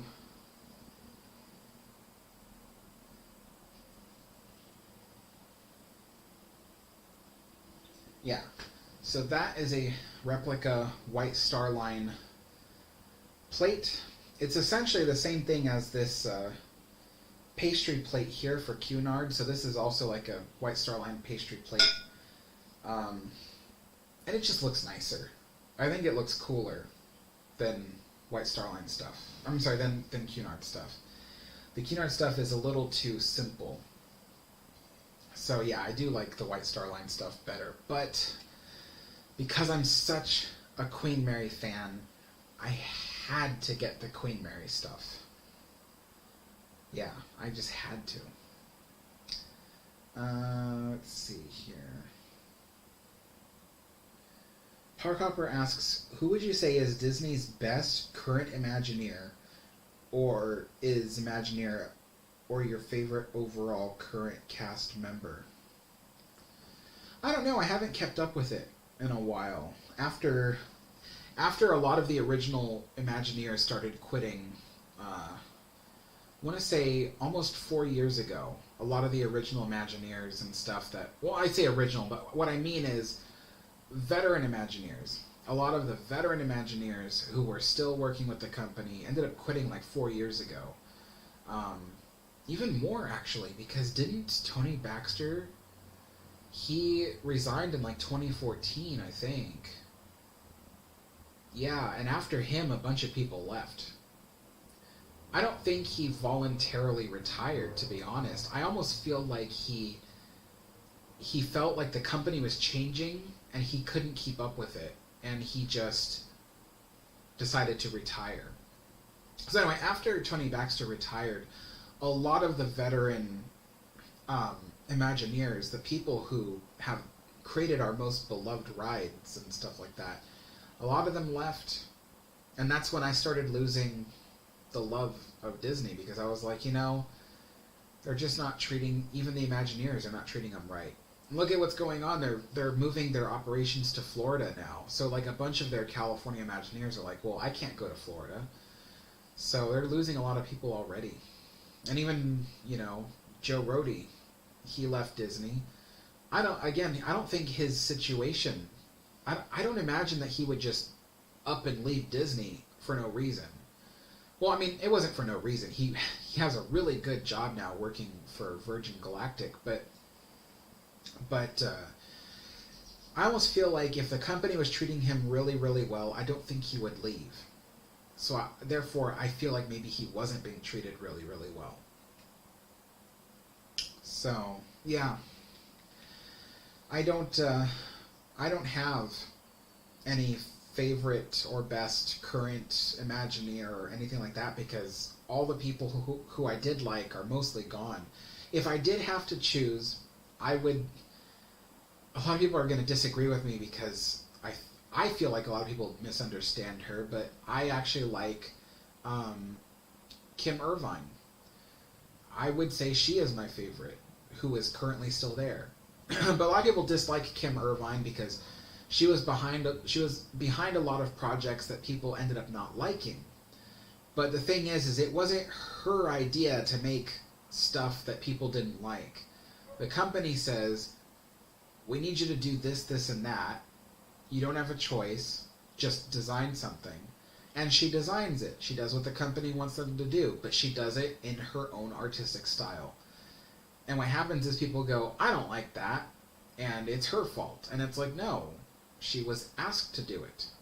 It's not like she just one day approached everybody and said, I'm gonna put a whole bunch of Disney characters in It's a Small World. It's like, no, that's not what happened. The company asked her to do that.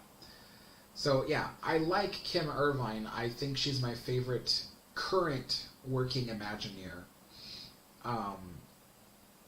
Because even though she's been asked to do projects that maybe we don't all agree with, she does it with the classic Imagineer flair. She knows what the classic Imagineers would have done.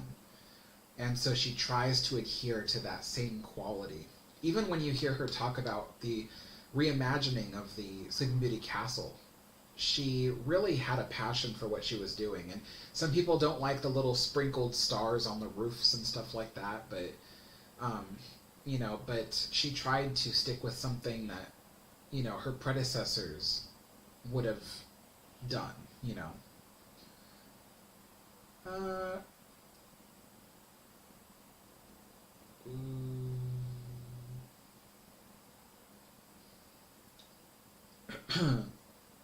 The Empire of Waterloo says, where do you get all your information about these ocean liners? Various places. I have a collection of books that it keeps growing about ocean liners, especially books about Queen. I have like 3 books about the Queen Mary. I have a book about several other ocean liners, and I have books on Mauritania, Lusitania, Oceanic, that kind of thing. I also do research online. I look at a lot of different articles and information. Like, I spend months at times researching a ship. I don't just know these things. I have to research them. And so, like my video about the Turbinia, that was a straight month of research. Full month. Not many YouTubers dedicate that much time to research. A lot of them just like Wikipedia something. Quite literally, I was watching one YouTube channel. I don't know who they are. I can't tell you anymore because I was passing through YouTube and found them. But they were talking about like the history of like the Moroccan monarchy or something like that. And I was like, oh, this will be interesting. And I just so happened to have a Wikipedia page open at that same time because I was in the middle of reading that when I came across that YouTube video. So I watched the YouTube video, and I realized the person was quoting the Wikipedia article verbatim, like every last word. They were just reading the whole thing off into a really nicely produced video. And I was like, dude, they didn't put any work in this. They just read off from Wikipedia, like word for word.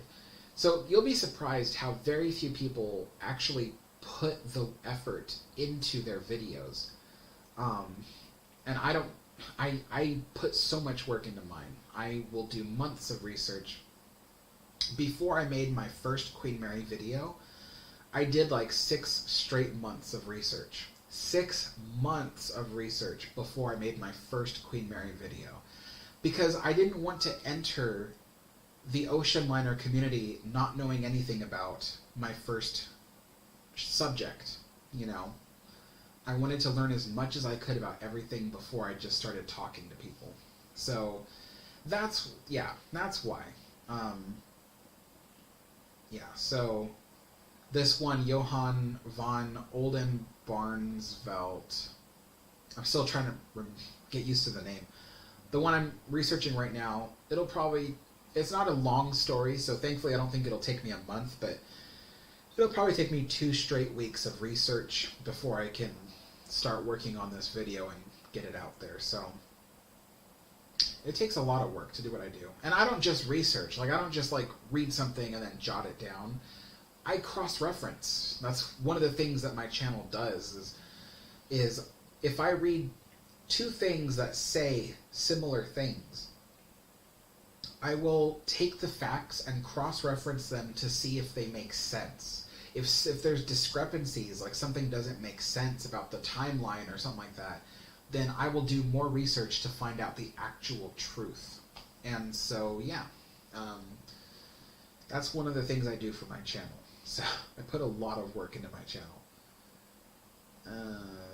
Emma says, I love that plate, the The Titanic plate, yeah.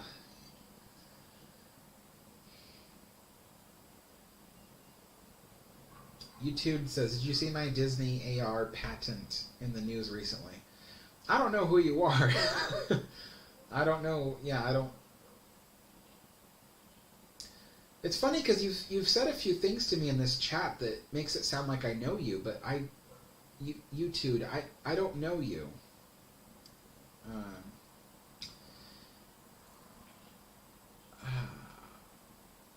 Thomas Brooks says, where did you get your White Star Line china? Well, this is the only one I have, but I got this. There was a Titanic museum that was in, at the time, they had an exhibit open in the city of Buena Park, back in like 2012. So that's where I got this from. Was I went to their exhibit in Buena Park, and at the end of the exhibit was the gift shop, and I was gonna get a whole bunch of stuff. I wanted to get like teacups and saucers and this plate, and I couldn't afford any of that. This plate alone was, at the time, is it still on here? Yeah, this plate alone was $16 in 2012, and I didn't have that much money with me, so.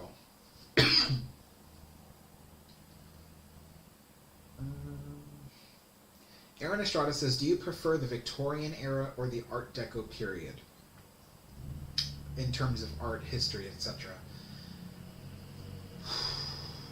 It's very close, but I'm going to go with the Art Deco period. I literally, there's times where, you know how some people feel like they should have been born in a world where a certain artistic style ruled the world. So some people, like Walt Disney, for instance, he loved the Victorian era. If he had things his way, everything would have still been Victorian. That's how much he loved it. I myself feel like I kind of wish everything still looked Art Deco.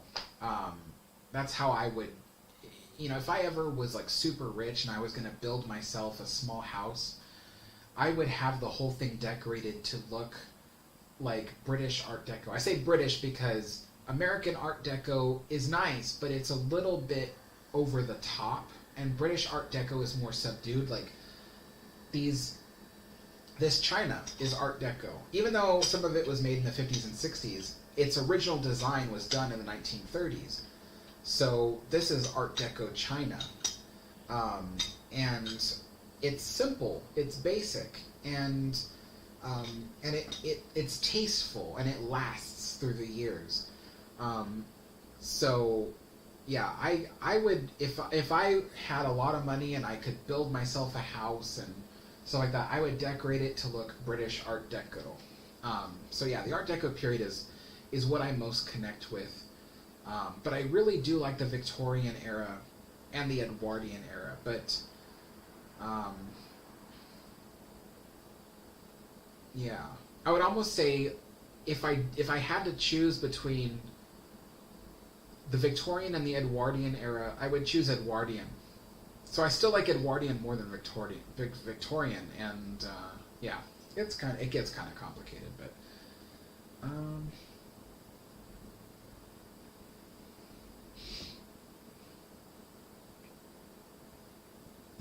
Haley says, I think the Spirit of America room in It's a Small World, she means, was even worse than Disney characters, since Walt Disney didn't want America in the ride because he wanted Americans to respect other countries. I mean, yeah, that's the reason why there was, that's correct. That's the reason why there was never an America room in It's a Small World, was because it was about Americans enjoying and respecting other countries.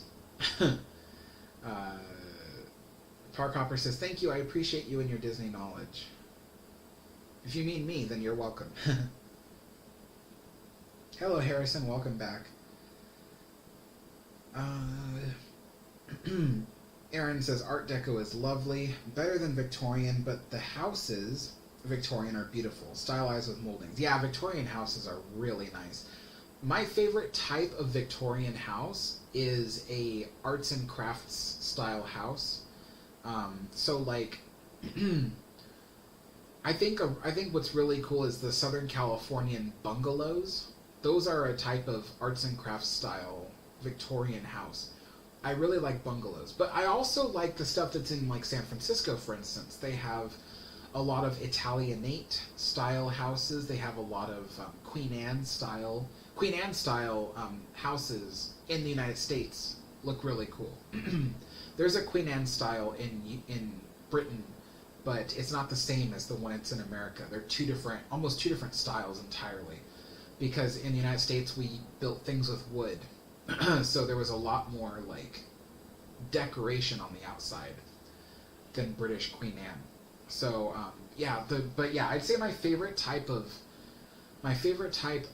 Victorian era house would be craftsman style, but next runner-up would be the Victorian era Queen Anne style from the United States.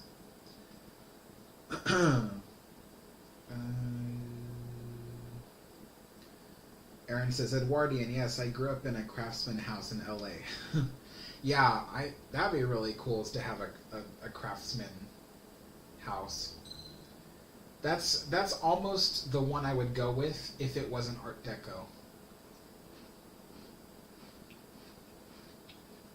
Now, even Art Deco buildings are hard to find nowadays. You know, the Art Deco age was so different than anything else.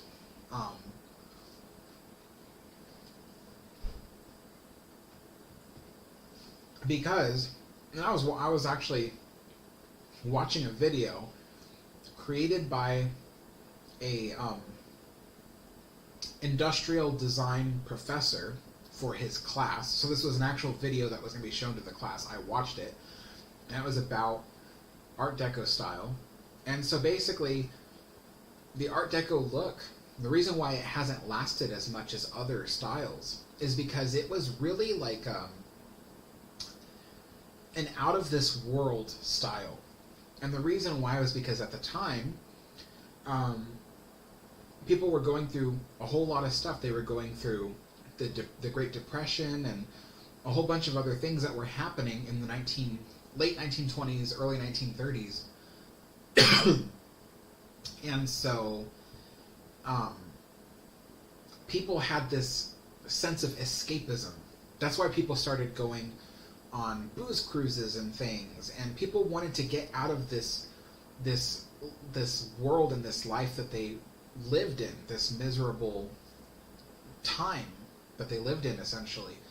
So the Art Deco style was designed to take you out of the real world and bring you into something that was extraordinary. So that's why when you look at Art Deco style, it looks so unique, like just really weird and really cool. And that's why, I think that's one of the things I like about it. But that's one of the problems is Art Deco hasn't lasted as long as other styles because it's so weird, because it's so different. Kind of like Googie style. There's a lot of Googie style architecture in Southern California, but outside of Southern California, it's almost never heard of. And that's just simply because it was such a weird architectural style that it just didn't last. You know, it was just too weird to last through the decades. In the 1970s, one of the reasons why I hate the 1970s was because the 1970s was like the death of architecture and style, in my opinion.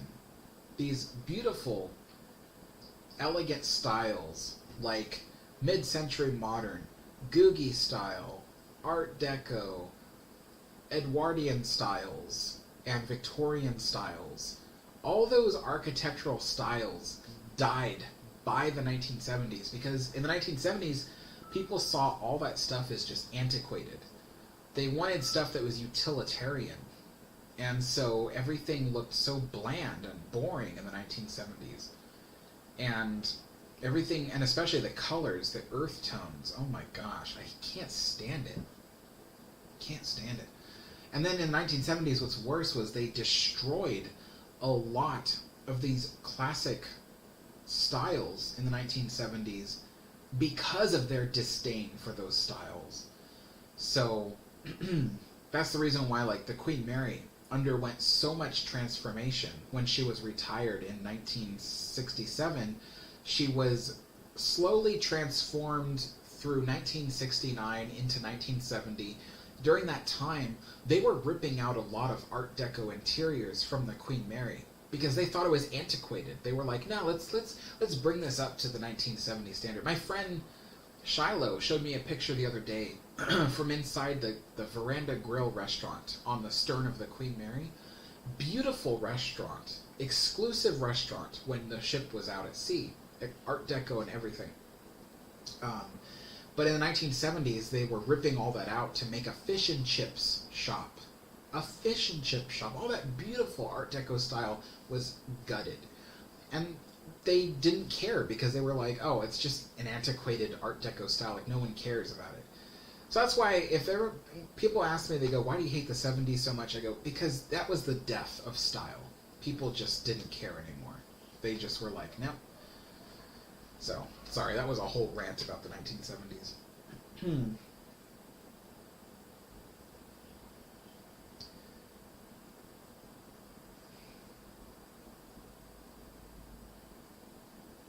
Emma Davis says, Britannic Restaurant Hotel. It is in France, I believe. Correct me if I'm wrong. It has fittings from HMHS Britannic. I'm really enjoying this stream. Best yet. Oh, thanks, Emma. Hey, Nate. What's up? Actually, sorry that you just got here. I am going to end the stream because it has been 2 hours. Like, oh my gosh. I should have ended the stream an hour ago, but I was having so much fun talking to everybody.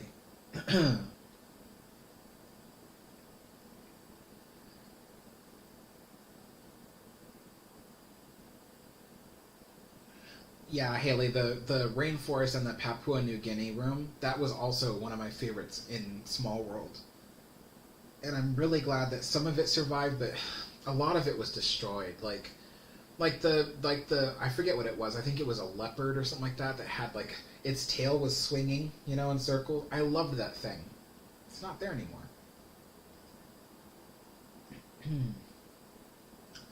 Thomas Brooks says, Alex, have you ever seen Penn Station 1910? It was demolished in 1964, I believe. I have seen some pictures of it, yeah. Pretty cool. Alright, folks, I'm going to end this stream here. Join me on Thursday for another tea time, and again on Sunday. That's my goal, is Tuesdays, Thursdays, Sundays, 4 p.m. Pacific time. So join me on Thursday for another tea time. I hope you enjoyed this. I know I did. It's so fun to hang out with everybody and to just talk about the stuff that we all love, you know, and to just, like, discuss it. And I go on my rants about dumb things, so it's fun for me. And so, as for videos I'm working on right now, I'm just doing research at this point. I'm researching the Johann von Oldenbarnsvelt ship, and then I want to try to put out a video about the RMS Mauritania. So I'm going to work on that too. In between that stuff will be updates about the Queen Mary, maybe like something fun about the Queen Mary, maybe not necessarily a chapter in its history, but just something fun about the Queen Mary. So maybe that might come out too in the coming weeks. And then, of course, a Disneyland history video eventually. We're just going to see, because I just finished getting everything unpacked. I'm also going to be producing a video about about this apartment, how I got here, a quick tour of it, and then the second channel will have a full-on tour of the whole apartment, plus you'll get to see a lot of the artifacts that I have, and in that video I'll explain it. So 2 different videos for 2 different channels. If you want, you can go to the Alex Adner channel, that's spelled Adner. You can go to that channel now and subscribe ahead of time. There's no content on it yet, but there will be in the coming weeks. And thank you all for joining me. I will see you all on Thursday. Bye-bye.